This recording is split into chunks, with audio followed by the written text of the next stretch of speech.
Il faut attendre de l'encouragement, de l'applaudissement de tout le monde, sauf vos proches. Je le répète, il faut attendre de l'encouragement, des applaudissements de la part de tout le monde, sauf vos proches. Ça peut paraître bizarre, mais c'est la réalité.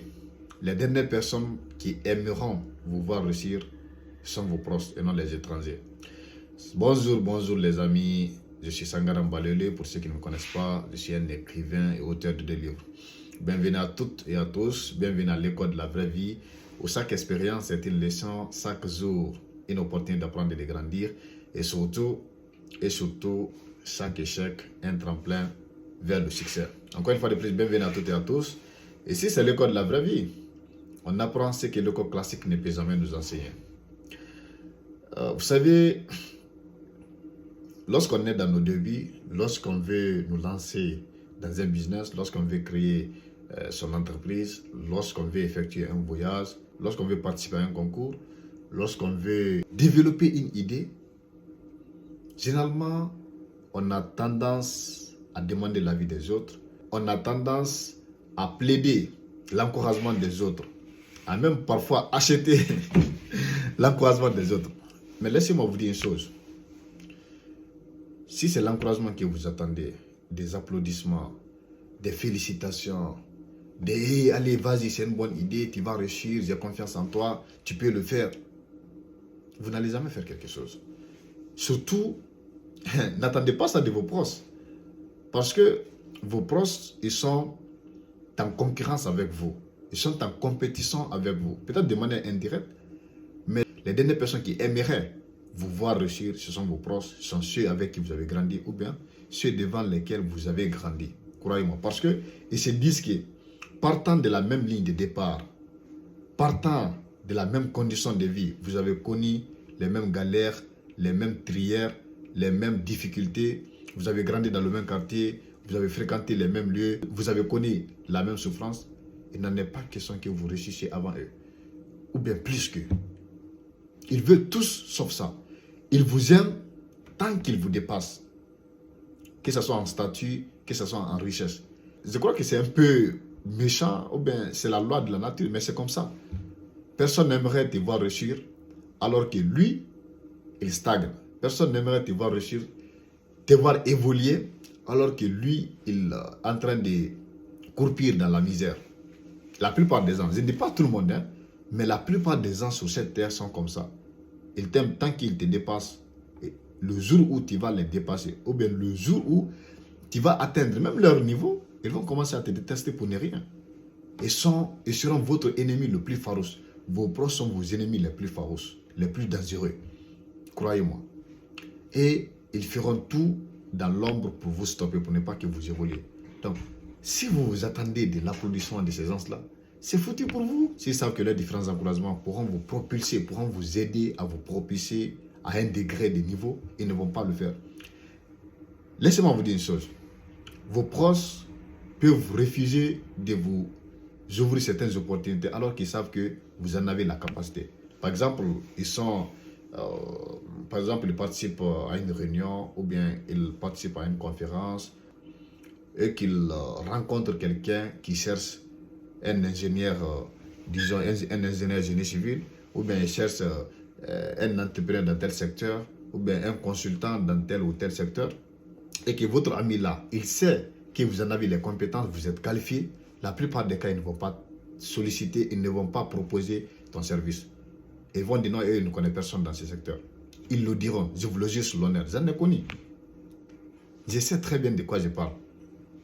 Ils ne vont pas non seulement vous ouvrir des portes, ils ne vont pas vous présenter des opportunités, mais aussi ils ne vont jamais proposer vos services.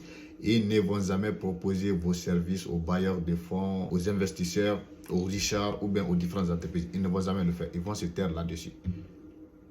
S'ils voient des annonces dans votre secteur, des appels d'offres, ils vont se taire là-dessus.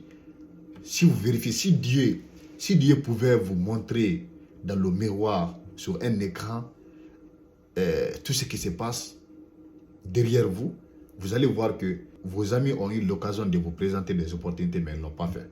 Vos proches, peut-être même vos frères, ont eu l'occasion de vous ouvrir certaines portes, mais ils ont refusé catégoriquement.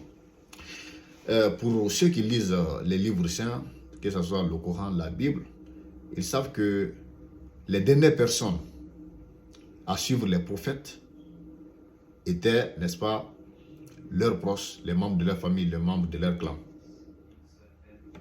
Les dernières personnes à croire aux prophètes, à les suivre, étaient les membres de leur famille, leurs amis, les gens avec qui ils ont grandi. La plupart des cas, tous les prophètes déjà se savent. Donc, dans une société où la grandeur se mesurait par la richesse et également de la lignée, ils ne pouvaient pas cautionner qu'un prophète soit issu d'une famille modeste et qu'eux, ils se soumettent à lui. Pour eux, c'était une insulte vis-à-vis de leur personnalité, vis-à-vis de leur société, vis-à-vis de leurs grands-parents, de leurs ancêtres. Ils ne pouvaient pas le cautionner.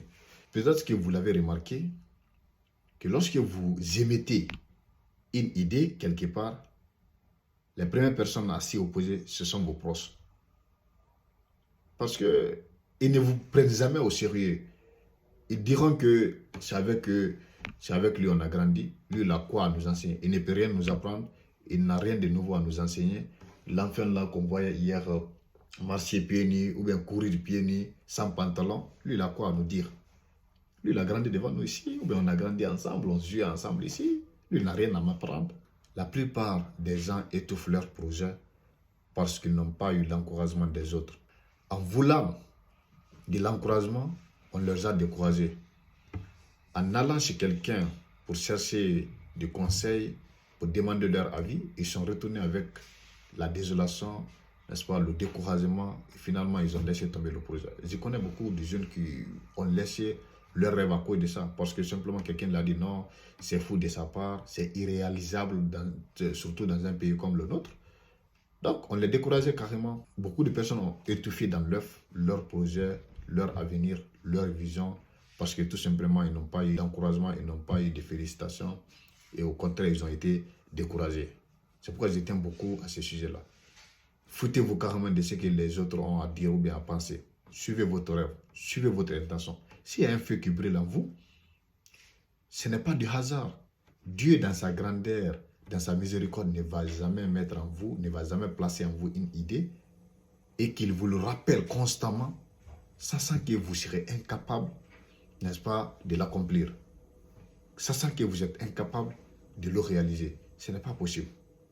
Quand Dieu place en vous une idée et qu'à chaque fois il vous le rappelle, cette idée brûle en vous, ça fait que vous ne dormez pas. Parfois, même si vous êtes dans les toilettes ou bien en marchant, ça revient encore et encore. Vous ne pouvez pas vous débarrasser de ça.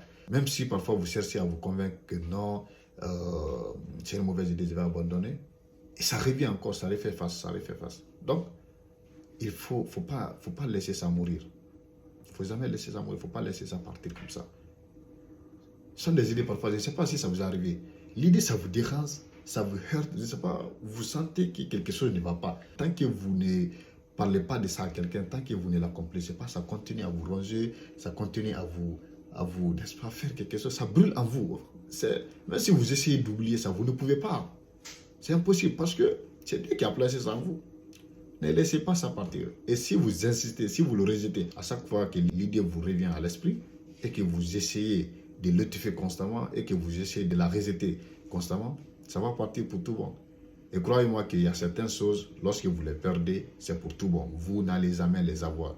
Il y a certaines idées, il y a certains projets, il y a certaines opportunités. Lorsque vous les perdez, c'est pour tout bon. Vous ne pouvez plus les saisir. Donc, ne tuez pas ce feu qui brûle en vous. N'éteignez pas ce feu qui brûle en vous. Ne tuez pas ce champion qui dort en vous. Il ne faut pas le faire, il ne faut pas l'étouffer au nom, n'est-ce pas, du conseil des autres. Les gens n'ont que d'avis. Vous ne savez pas celui vers qui vous partez pour demander conseil. Vous ne savez pas ce qu'il pense de vous. Vous ne savez même pas s'il vous aime ou pas. Vous ne savez pas s'il veut votre rechute ou pas. Peut-être que vous êtes confié à la mauvaise personne. Écoutez votre cœur. C'est bien d'écouter les gens. Je ne prône pas ici le selfish de n'écouter personne. Parce que si vous pensez que vous avez toujours raison, c'est vous qui connaissez tout, vous pouvez tomber dans l'orgueil, dans le narcissisme, et ça c'est mauvais. C'est bien de consulter les gens, mais généralement il faut consulter ceux qui ont réalisé cette chose, ou bien ceux qui ont essayé même s'ils n'ont pas réussi, d'accord? Il faut consulter ceux qui ont réussi dedans. Généralement, ceux qui ont réussi dans quelque chose ne vont jamais vous décourager parce qu'ils savent ce qu'ils ont traversé. Ils savent les obstacles qu'ils ont pu surmonter. Donc eux, généralement, ils vont vous aider. Mais les gens qui n'ont jamais essayé vous décourageront toujours. Surtout vos proches. Ne consultez personne, en tout cas dans votre entourage, ne consultez personne. Il faut consulter d'autres personnes, des étrangers, vos mentors et autres. Mais ceux avec qui vous avez grandi, là, vos amis de collège, ce ne sont pas vos vrais amis, ok? Les vrais amis aiment votre bonheur, les vrais amis aiment vous voir réussir. Mais si c'est le contraire, il faut vous barrer. Donc encore une fois de plus, écoutez votre cœur, écoutez ce feu qui brille en vous, parce que Dieu ne peut pas le placer là-bas pour ne rien. Il ne faut pas l'éteindre. Il ne faut pas l'éteindre l'œuvre de Dieu. Dieu ne peut pas placer ça juste parce qu'il veut le placer, non. Il a placé ça en vous pour que vous l'accomplissiez. Pourquoi il vous a confié cette idée, pas à l'autre? Il faut vous poser cette question. Pourquoi ce projet est dans votre tête, mais n'est pas dans la tête de l'autre personne? C'est pourquoi ils ne comprennent pas. La plupart des gens vous traiteront de fous, de prétentieux, parce qu'ils ne comprennent pas ce que vous essayez de les faire comprendre. Ce que vous essayez d'entreprendre, ce que vous essayez de faire. Ils ne peuvent pas comprendre. Tout simplement parce que Dieu ne les a pas confiés, Dieu ne les a pas donné cette capacité de comprendre ça. Allez vers ceux qui peuvent vous comprendre et vous soutenir. Merci infiniment les amis d'avoir suivi cette vidéo jusqu'ici. Si elle vous a intéressé, n'oubliez pas de vous abonner, de commenter. Partagez-nous vos expériences. Partagez-nous vos expériences. Est-ce que vous êtes d'accord avec moi ou pas?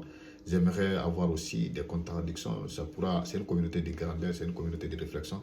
Ça pourra nous aider de grandir ensemble. Que personne n'est enseignant, comme je l'ai dit ici, personne n'est enseignant ni élève. Nous sommes tous enseignants en même temps, également élèves. Nous sommes là pour apprendre, c'est une communauté de réflexion. Qu'est-ce que vous pensez que vos entourages sont les premiers, n'est-ce pas, à vous soutenir, ou bien sont les derniers lorsque vous émettez une idée, lorsque vous avez une vision? Est-ce que vous pensez qu'au contraire, ce sont vos proches qui vous soutiennent en premier? Est-ce que vous êtes, n'est-ce pas, est-ce que vous pensez autrement que moi? Si c'est le cas, il faut nous faire comprendre. Peut-être que c'est moi qui me trompe. Moi, je parle sur base de mes expériences. Moi, je parle sur base de mes expériences. Peut-être que vous avez fait face à d'autres réalités, je ne sais pas, ok? Donc, chaque expérience compte ici. Comme je l'ai dit toujours, c'est l'école de la vraie vie où chaque expérience est une école. Chaque jour, une opportunité d'apprendre et de grandir, et surtout chaque échec, un tremplin vers le succès. Merci infiniment. Mon nom est Sangaram Baloyle, l'écrivain noir.